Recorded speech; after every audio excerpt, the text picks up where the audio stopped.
So, gimana kabar kalian? Rebahannya lancar? Bagus. Semakin sering kalian rebahan, semakin sering kalian nambah wawasan kalau nonton channel ini. Oke, di video kali ini gue bakal menceritakan seluruh alur cerita film Sobat Ambyar.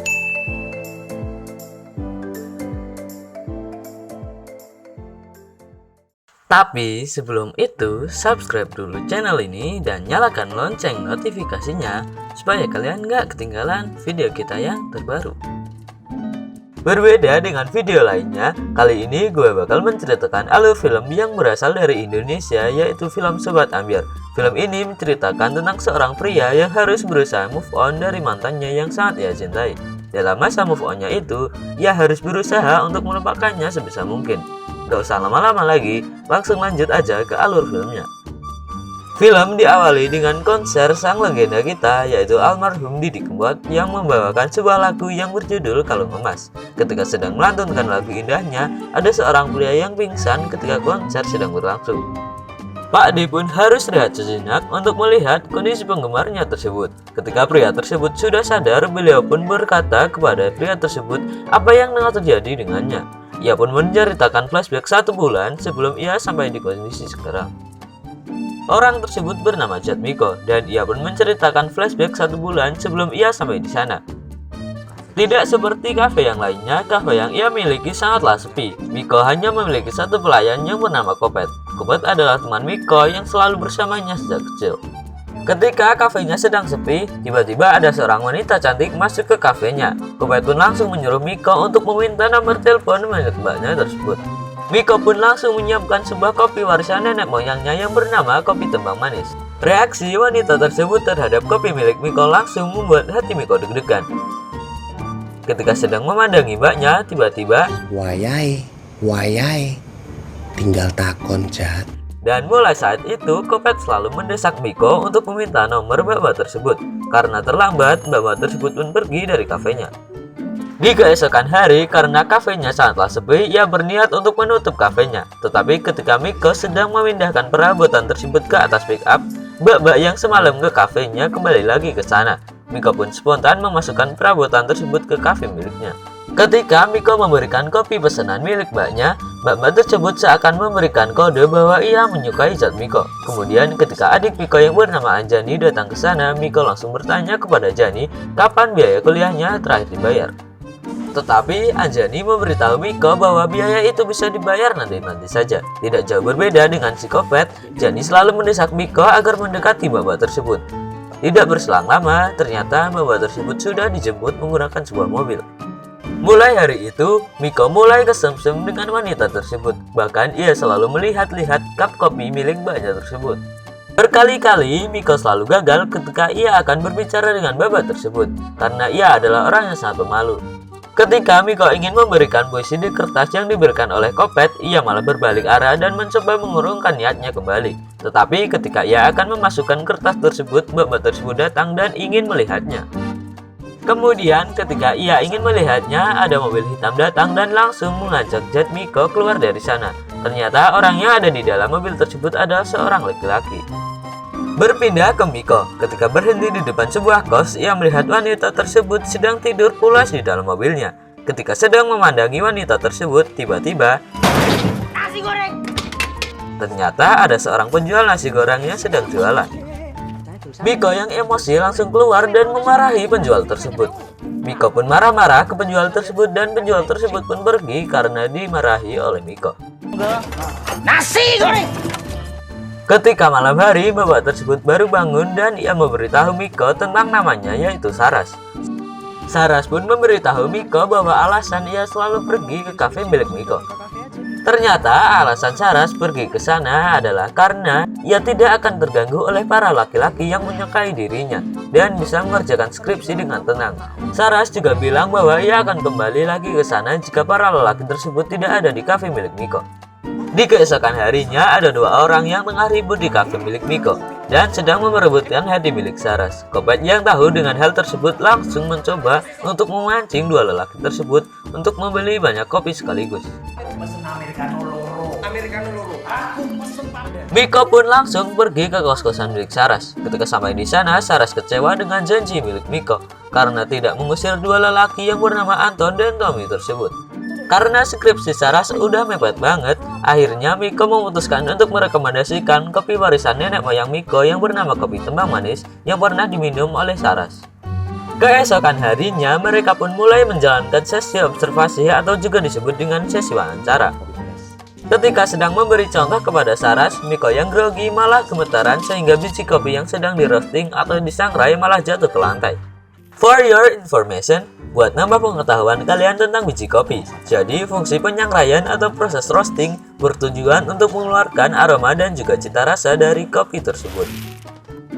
Ketika sedang sesi wawancara, Saras sempat bertanya kepada Miko kemana bapak dan ibu Miko pergi.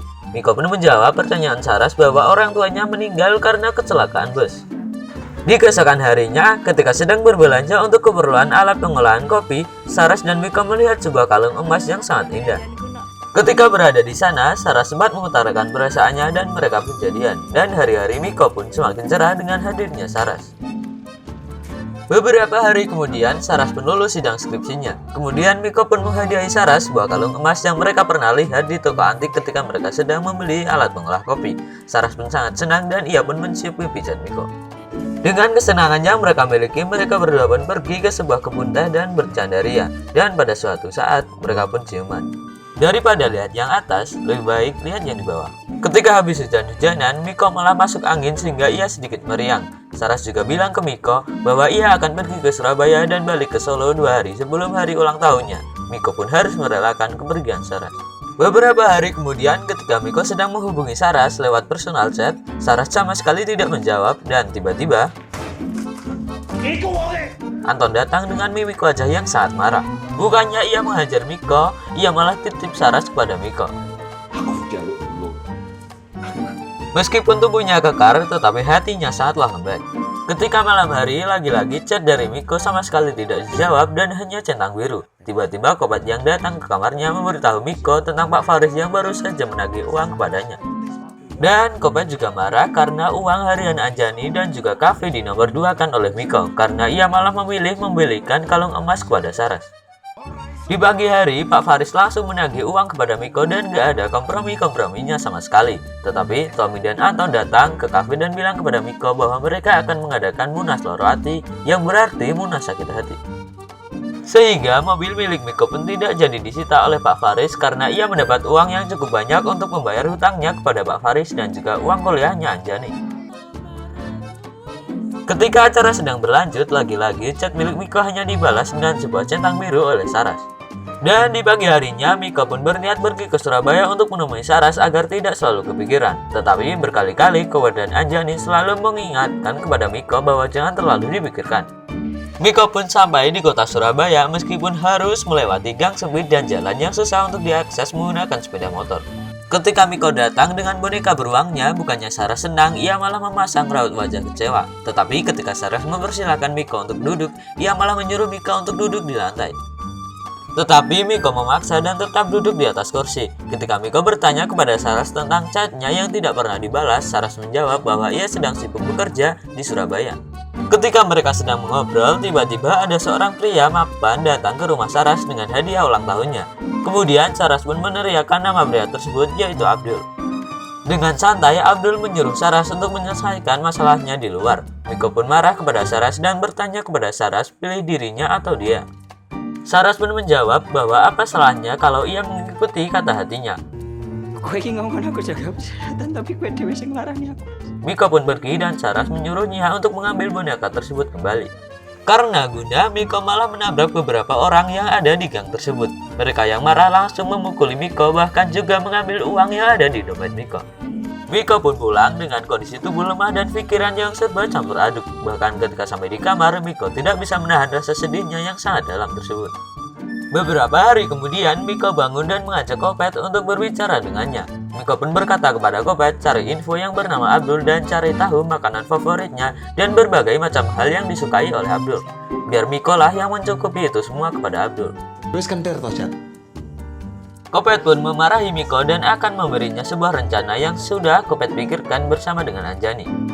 Kemudian beberapa hari setelahnya, ternyata Anjani menjodohkan Miko dengan kenalannya yang direkomendasikan oleh Jani. Rencana Anjani dan Kopet malah gagal total dan sedikit membuat keributan di sebuah angkringan.